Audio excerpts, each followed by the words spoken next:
Então vamos lá? Bom, sempre que eu falo aqui que eu não invisto em empresas de determinado setor ou de outro setor, vocês me questionam e me pedem, né, um vídeo mais aprofundado com setores que eu não invisto. Então eu decidi separar aqui 5 setores que eu não invisto. Não significa que eu não vá investir nunca ou que eu não invista de maneira alguma. Significa que são setores que eu evito completamente na minha carteira. Não significa que não tem, já teve lá atrás e por eu não vender ações, né, ainda tem empresas de um desses setores pelo menos, mas são setores que eu evito e eu vou explicar o porquê detalhadamente aqui nesse vídeo, porque eu acho que você também poderia considerar evitar empresas desse setor na sua carteira, principalmente se você não é extremamente avançado ou se você não sabe ali o que está fazendo profundamente. Existem pessoas que são especialistas em ciclos específicos dos setores aqui mencionados, e essas pessoas, quando não são investidores igual a gente, que compram e seguram as ações pelo longo prazo, para 20, 30 anos, eles podem sim se beneficiar desses setores porque eles sabem lucrar muitas vezes com um ciclo, né, dessas empresas aqui. Eu vou explicar como funciona mais ou menos para você que quer se aprofundar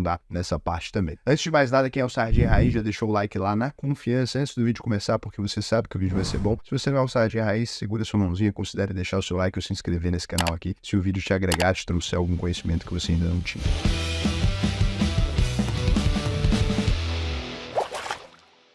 Bom, o primeiro setor não é surpresa para ninguém, eu já falei desse setor aqui diversas vezes, já dei diversos motivos pelos quais eu não invisto em ações desse setor, eu não invisto no setor de aviação. Quando você observa o mero custo de uma aeronave ali e você entende que muitas vezes, né, 2, 3 aeronaves vale mais do que uma empresa inteira desse setor, você já olha aquilo e já percebe que elas operam com um patrimônio muito acima daquilo que deveria ser saudável para a empresa. E você percebe também que essas empresas elas alugam o principal produto delas, né, modelo de leasing ali, normalmente as companhias aéreas no geral não possuem aeronaves, elas não têm aquilo como propriedade. Para além disso, fora desse pequeno problema aí, pequeno, né? Você tem uma frota inteira ali que você não tem aquilo como propriedade, porque elas são bens praticamente incompráveis para a maior parte das empresas. Você ainda tem uma situação em que essas empresas não controlam absolutamente nada no negócio delas. Elas escolhem simplesmente a cor da logo e o nome da marca. É basicamente o que elas conseguem controlar. Elas não podem controlar quanto elas vão cobrar especificamente por passagem, existe toda uma série de regulações que impede isso. Elas não podem controlar se o passageiro pode levar uma mala ou não, elas não controlam isso também, isso é definido também por normas, né, externas a essas empresas. Elas não controlam ali o preço do aeroporto onde elas vão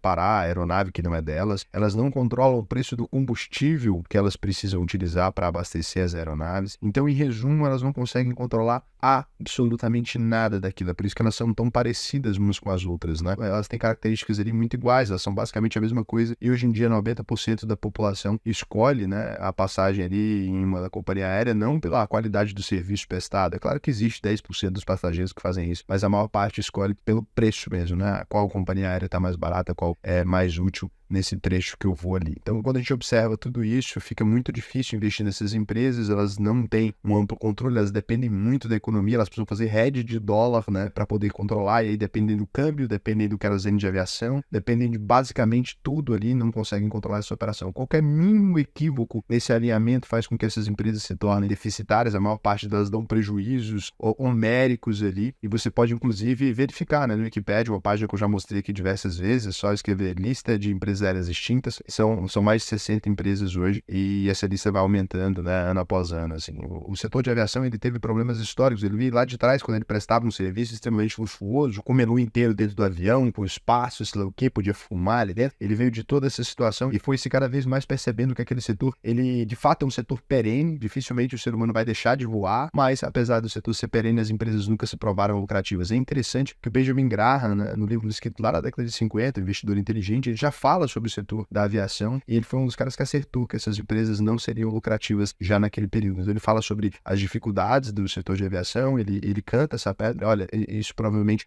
vai ser um setor que a gente vai ter sempre no mercado, mas é sempre um setor incentivado pelo governo e ele ajudado de alguma forma, porque não são empresas viáveis. Raul, se essas empresas não são lucrativas ou não são tão viáveis, ou pelo menos não se mostraram excessivamente lucrativas ao longo dos anos, por que elas continuam existindo? Porque é uma necessidade de mercado, é a primeira coisa que precisa ser observada, e porque o empresa, muitas vezes, ela pode existir sim para pagar bons salários, né, para a diretoria e etc, não necessariamente para acionista. Não estou dizendo aqui que todas as empresas do setor aéreo, elas têm essa finalidade, simplesmente pagar bons salários para a diretoria e para as equipes ali dessas empresas, mas eu diria que não é um setor considerado lucrativo, não é um setor que controla poder, ele tem diversos outros assets aí que fazem com que essas empresas existam, mas nesse ponto, a minha opinião é de que não é um setor lucrativo, eu não invisto, eu não coloco R$1. Raul, mas tem gente que eu já vi que sabe ali quando as empresas estão na baixa absurda e colocam dinheiro e depois eles pegam essa flutuação das ações e tudo. Sim, essas pessoas, elas estão especulando, né? Ou quem faz swing trade ali pode entrar numa curva ali onde essa empresa está muito mais baixa e esperar que ela se beneficie, mas o que não te contam sobre esse jogo é que apesar dessa certa previsibilidade, as empresas aéreas sempre entram em crise e sempre voltam da crise ali de alguma maneira, várias delas quebram, então nem sempre esse movimento de flutuação, uma ajuda, um pacote, né, de salvamento para essas empresas é possível, nem sempre é, e aí quando não é possível,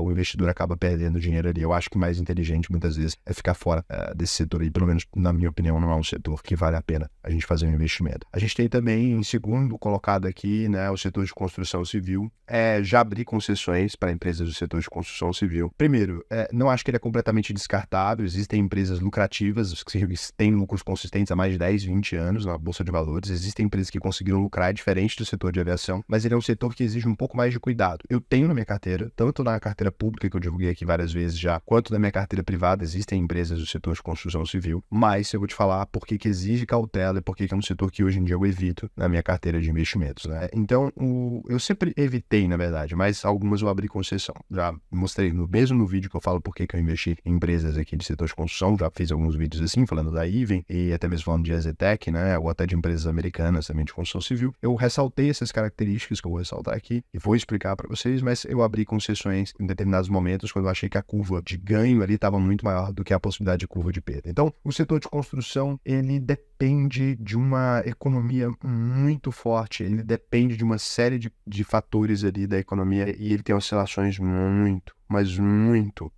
abruptas. Então, o que acontece? Quando você pega, por exemplo, e compara fundos imobiliários, por exemplo, com o setor de construção, a gente está falando de imóveis ali nos dois casos. Os fundos imobiliários, eles performam melhor do que a maior parte das empresas de construção. Eu já fiz um estudo inteiro sobre isso aqui em algum vídeo, não me lembro agora o nome do vídeo para colocar aqui para vocês, mas quem puder comentar aqui eu agradeço, onde eu mostro ali o IFIX, né, versus as empresas de construção, e eu mostro como elas não se mostram lucrativas, né, ao longo dos anos. As principais empresas, como elas perdem para o IFIX ali, perdem para os fundos imobiliários que simplesmente estão fazendo, mesmo os que estão fazendo desenvolvimento imobiliário, ou os que estão alugando, os que são de lajes corporativas e não de papel. Então, o que acontece? Quando a Selic está muito alta, o custo do financiamento ele fica muito mais alto, e se esse custo do financiamento está mais alto, as pessoas não conseguem comprar. E aí, se elas não conseguem comprar, essas empresas não conseguem vender. Muitas vezes elas dão passos muito fortes no momento do ciclo de Selic baixa, quando a Selic estava, por exemplo, a 2%, levantam muitas construções ali. Se aquelas construções são lançadas no momento em que a Selic estava mais baixa, beleza, ela vende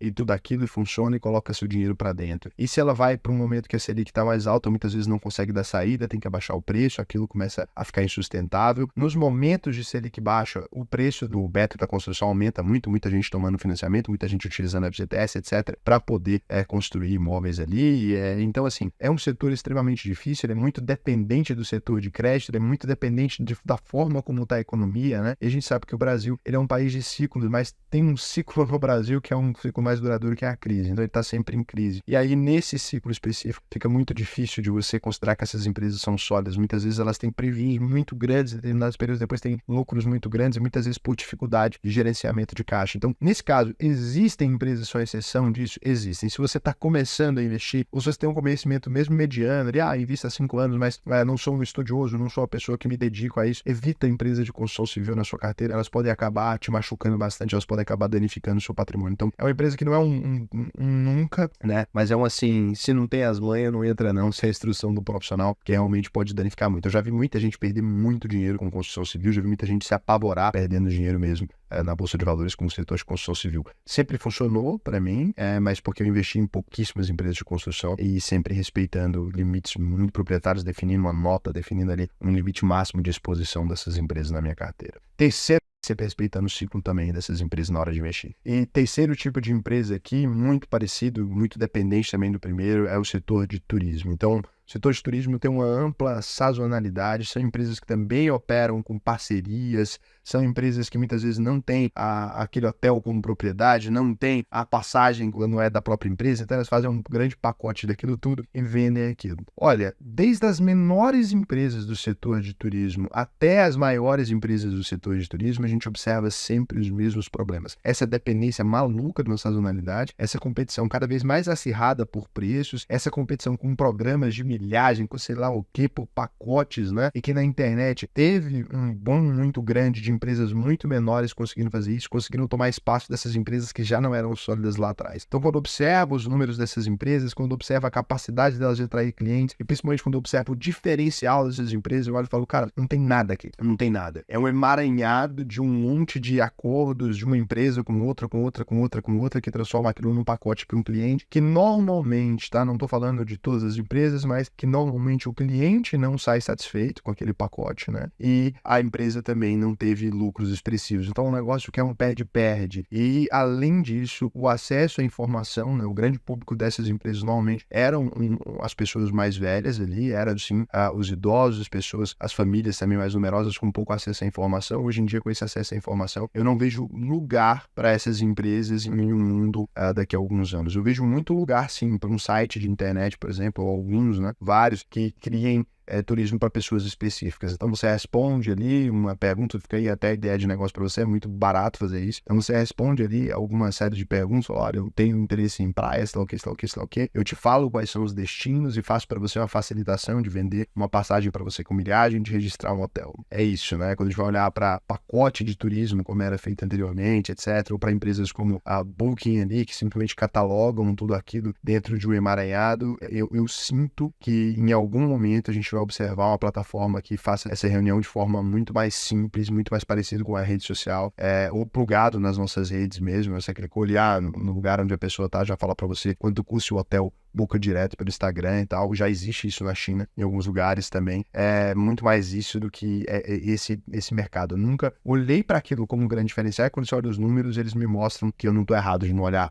essas empresas com um grande diferencial. Não sei a opinião de vocês, eu não uso empresas de turismo, né? Então talvez seja um viés um pouco mais pessimista simplesmente por conta dos números, né? Mas os números me mostram que eu estou certo. Só que eu queria a sua opinião, se você vê espaço para essas empresas daqui a 20, 30 anos, né? Quando nós, aqui a geração de 30 a 50 anos, formos os idosos, né? Será que vai ter espaço para essas empresas? Você utiliza essas empresas? Você que tem família também, você utiliza, você gosta, o que beneficia, né? Quando é o turismo de ônibus, etc., algumas pessoas ainda acabam gostando de pacotes de alguma maneira, mas eu vejo cada vez mais escassez, cada vez mais dificuldade, um custo maior em captar clientes para essas empresas. Acho que elas vão ser substituídas por algum app que faça isso de maneira muito mais simples em breve, né? Então, inclusive, eu já até cogitei uma vez, estou falando aqui essa ideia de negócio, já até cogitei uma vez um sistema de fazer, eu não fiz porque por muita empresa já para tocar, não tive um tempo, mas um sistema simples que é um formulário ali, a pessoa preenche algumas coisas e você dá para ela uma viagem surpresa, né? Então ela vai para algum lugar respeitando o limite de gasto que ela definiu, etc. E ela descobre uma viagem. Pensa que legal, né? Seria um bom sistema. Eu acho que dá para ser feito, acho que alguém vai fazer em algum momento, mas empresa de turismo sempre teve fora ali do meu radar, nunca vi sentido. Desde que eu comecei a investir, quando eu li os números, assustei. Quando eu olho pro negócio, assusto mais ainda. Então, quarto aqui, já falei algumas vezes também, o varejo, né? Principalmente o varejo de eletroeletrônicos. A gente tem um problema grave aqui. As varejistas, elas sempre crescem, ficam enormes, inchadas, né? Foi o caso de Ricardo Eletro, dessas coisas todas, criam-se grandes impérios e que se dissolvem na mesma intensidade. Mesbla, né? Empresas que crescem, na mesma intensidade, elas se dissolvem. Então é sempre um novo império da onda, um novo império e um novo imperador do varejo que de repente está na capa de todas as matérias e depois ele some. Não é difícil entender por que isso acontece. O varejo trabalha com um sistema de importação. Hoje o Brasil tem uma fabricação quase nula de eletrodomésticos, eletroeletrônicos no geral. Então é tudo comprado da China, tudo importado. Já foi Japão em alguns momentos, depois foi trocando, né? Sempre Toshiba, aquele outro período. Então você compra aquilo, né, da China ali, esse produto em dólar, e você coloca ele para vender. Na hora de vender, o seu cliente ele não tem dinheiro, você tem que fornecer crédito para ele. Você fornece crédito para o cliente pagar e você tem que pagar o seu fornecedor, você tem que pagar ele na hora. Então você paga o seu fornecedor na hora, vende a crédito e compra aquilo em dólar. Muitas vezes o full fogão que você tem ali está por um preço X, houve uma mudança no preço do dólar, você para repor aquele estoque de fogão, você vai gastar mais dinheiro comprando um fogão novo do que você vai ter de lucro com vendendo aquele fogão ali. Então, Raul, mas eu tenho que olhar o dinheiro da compra, não necessariamente, porque o dólar mudando toda hora, você vai ter sempre que repor estoque, tem que ter o custo da loja, e você nem sempre consegue repassar aquilo para o cliente. Então, as varejistas maiores, elas vão ter um problema. O varejista pequeno, ele muitas vezes consegue sobreviver ali, porque ele não faz custo de dólar, ele não chega a importar direto muitas vezes. Mas o varejista maior, ele ainda tem o custo da antecipação de crédito, ele ainda tem um monte de coisa. Então, o varejo de eletroeletrônicos, ele é extremamente complicado, né? Existem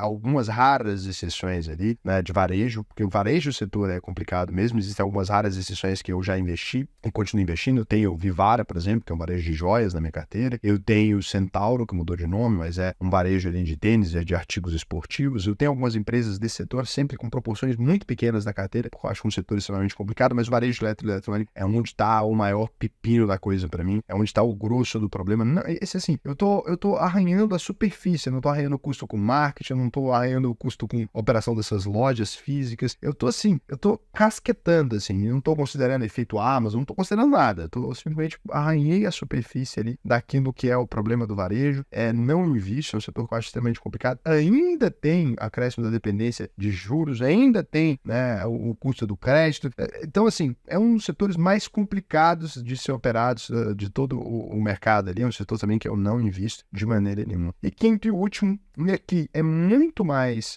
uma questão ideológica, quando eu falo para vocês que eu não invisto e vocês vão talvez entender um pouco mais, do que uma questão de qualidade dessas empresas. Então a questão é a seguinte, eu não invisto, quinto e último lugar, não invisto em empresas estatais. As empresas estatais têm uma qualidade em relação às demais empresas, que é o seguinte, o governo não pode deixar essas empresas morrerem, ele é o sócio majoritário, muitas vezes existe pacote de salvamento, tem mudanças na legislação para que elas não morram, mas a gente tem um problema. Então as empresas estatais, originalmente, toda empresa que que um estado, unidade federativa é controladora ou a própria União. Então elas são ali empresas que têm que atender a população, elas são fundadas com o objetivo de atender a população. A Sanepar foi fundada com o objetivo de oferecer água, né, e fazer o tratamento de esgoto do estado do Paraná. Quando a gente tem essa característica ali, ela nasce com essa função, objetivamente, ela vive para aquela função. Então, o objetivo é melhorar a qualidade de vida da população. Em algum momento, cria sua parceria público-privada, vende-se um pedaço dessa empresa na Bolsa de Valores e mantém seu controle com o Estado. A partir daqui, nós temos 3 interesses conflitantes. O interesse da população em si, que quer ter aquele serviço, e precisa ter um serviço de qualidade, porque paga por esse serviço. O interesse do acionista, que agora considera que essa empresa deveria registrar mais lucro para ele. Já, afinal, ele injetou dinheiro naquela empresa para que ela oferecesse para ele lucro. Ninguém comprou a ação da empresa imaginando que ela vai oferecer flores. E a gente tem o terceiro, que é o interesse do político que define a equipe que vai controlar aquela empresa, que é de ganhar votos. Então a gente tem 3 interesses aqui e fica sempre uma corda. Eu acho que nessa corda, o acionista minoritário, o acionista pequenininho, ele é sempre o pior lado possível para você estar. Porque, de um lado, a população ali, ela consegue fazer pressão em cima do político, o político, de outro lado, ele consegue controlar a empresa e você, por outro lado, não manda em nada, não apita em nada e simplesmente tem o seu dinheiro ali naquela empresa. Quando eu fui perceber nesse mecanismo e eu comecei a ter a impressão, né, não sei se vocês têm a mesma que eu, mas de que os políticos indicam equipe para aquelas empresas não com o objetivo de melhorar essas empresas, mas sim com o objetivo de ganhar a volta, de fazer populismo, como é o caso das principais empresas estatais brasileiras hoje, independente do governo, aqui não estou falando de governo de esquerda ou de direita, independente do governo, quem controla essas empresas controla com o objetivo de ganhar votos ou transformar em cabine de emprego, eu deixo o meu dinheiro livre disso. Pode ser que eu perca grandes oportunidades, como perdi Banco do Brasil a preços muito interessantes, como perdi Sanepar a preços muito interessantes e ainda continua muito atrativo. E falei aqui para vocês, inclusive, que estava a preços atrativos, eu não deixo de falar, não deixo de mencionar essas empresas, não deixo de falar que eu acho em momentos que o mercado fica louco e precifica elas muito mal, mas eu não ter essas empresas é uma questão de paz ali. A gente investe, pelo menos eu aqui, que compro e seguro e mantém as ações, eu invisto para ter tranquilidade financeira, para ter paz de espírito. Se uma coisa vai me tirar a paz, vai me tirar o sossego, eu quero boa distância dela, não quero quando, fizeram ali um negócio, estavam desviando dinheiro, eu não quero ficar maluco, aquilo não existe corrupção só nas empresas estatais, mas me irrita muito, né, ver as empresas serem utilizadas de maneira incorreta. Então, eu evito pôr meu dinheiro nelas, é uma forma de me preservar, de não ter que passar raiva e tudo, e eu entendo perfeitamente que existam boas empresas, né, para nos excelentes empresas que tem ali o Estado como controlador, ou uma das nossas unidades federativas aí. Mas são os 5 setores que eu evito aqui. O que você acha? Eu esqueci algum setor aqui? Você acha muito ruim? Quer fazer algum complemento em algum desses setores? Você concorda? Você discorda de algum aqui, de algum setor aqui? Cara, comenta, né? Muitas vezes é uma coisa que você pode dar uma opinião, eu posso te mostrar ali o porquê que eu penso assim, a gente pode chegar a algum lugar. Agora, se você quiser aprender, né, a fazer uma carteira bem diversificada, utilizando diversos sistemas aqui, tendo uma plataforma de investimento própria para você com mais rentabilidade, eu te garanto que você vai ter mais rentabilidade só de se tornar meu aluno, porque eu tenho minha própria plataforma e a gente reduz as taxas invisíveis que as corretoras cobram de você. Eu vou te indicar ir até alvp.com.br, faça sua análise de perfil, não fica nessa de, nossa, eu já sei demais, eu invisto há 5 anos, ou não, eu não sei nada, não vai funcionar para mim. Independente do seu nível de conhecimento, a AlvP funciona para você, eu consigo te levar para outro patamar e fazer a sua carteira de investimentos alcançar outro patamar. Então, assim, é um compromisso que eu tenho público aqui, que é o seguinte, se você entrar na AlvP e não melhorar, né, não aprender a investir, não se sentir mais confiante, eu devolvo 100% do seu dinheiro. E é autodeclaratório, você vai falar, olha, não funcionou para mim, tô aqui dando minha cara a tapa, já confiei em você, eu preciso que você faça a próxima parte, né? Eu já fiz a minha parte, que é confiar que você vai ser uma pessoa honesta, que se você aprender, você vai honrar e não vai ter esse problema. Agora, o resto é por você. Você vem aqui ao vp.com.br, clica nesse formulário. Pode confiar, não tem risco nenhum para você, né? O risco é todo meu aqui. Se eu não conseguir atender as suas expectativas, sou eu que vou perder dinheiro. Então vem cá, preenche aqui para mim. Vai ser um prazer entender os seus objetivos e te fazer chegar lá, né? Você vai trocar ideia comigo mesmo na câmera, vai ter acesso a uma comunidade com essas 10 mil pessoas para trocar ideia, tirar suas dúvidas com os moderadores. Não é um curso que você vai ficar, vou ter acesso a uma plataformazinha de aula na Hotmart. Não tem nada a ver com isso. Inclusive é uma plataforma própria, tá? A gente tem o nosso próprio sistema ali que faz muito sentido pra gente. Então, vai ser muito bacana te ensinar a investir. E o negócio é o seguinte, se você chegou até aqui, comenta pra mim assim, ó, é só comentar o setor que você não investe, porque se você quiser concorrer a um presente. Eu vou escolher 2 dos melhores comentários, vou enviar um presente pra casa. Como é que eu sei que eu ganhei? Se eu der um coração e comentar ganhou no seu postagem, foi porque você ganhou. E aí você só tem que vir na UVP aqui, ó, e clicar no botão Fale com o Especialista, esse aqui, ó, esse botão aqui. Esse botão é só para você receber o seu presente, tá? Não tem nada a ver com fazer análise do perfil, que é para você entrar e fazer sua matrícula. Então esse aqui é Fale com o Especialista, para você trocar uma ideia e falar que você ganhou o presente, tá bom? Então, um beijo para vocês, foi um prazer aí ter conversado com vocês. Perdão pelo cenário, a coisa toda. Eu tô viajando, tá? Tô em Milão, chique, hein? Tô em Milão aqui, e aí já eu tô de volta no Brasil pra gente gravar no conforto do nosso estúdio, com o Vandim, com o Casé e tudo mais. Até mais, tchau, tchau.